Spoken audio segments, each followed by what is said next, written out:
So today we are ranking all the hardware options where you can host and run your personal AI agents, and the cheapest option still wins. Today is day 3 of building the personal AI agents with Agent Hermes, and we'll compare the setup options. The first option is to run your agents on your old laptop, but it would need constant power and internet supply. And some old devices like Intel Mac are not even supported by Hermes. If you are planning to use an old Windows machine, then set up using WSL2 because Windows natively does not support all the Hermes features. So the old laptop goes into tier D. The next obvious option is your personal computer. This is where we all start to learn and build, but the moment you close the lid of your laptop, the agent stops working. And there's a risk. The agent is very close to your personal files and your personal accounts. But if you still want to run it on your personal laptop, then use a Docker sandbox.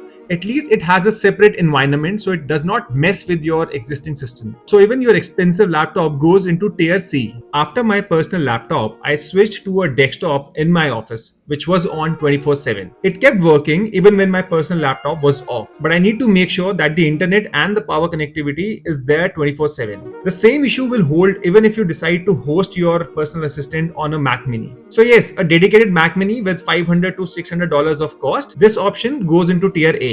Now let's come to the final option. Take a VPS server and host your agents there. It runs 24/7. You do not have to worry about internet or power connectivity. My VPS server costs roughly $5 a month, and that's it because I run my agents on my existing Codex subscription. So essentially, I'm not paying anything extra for the API cost. If you have OpenAI subscription or the Codex subscription, you can power your Hermes agent using the Codex plan only. The best part, it is separated from your personal computer, your personal data. It will restart after every reboot automatically. So this $5 server goes into S tier.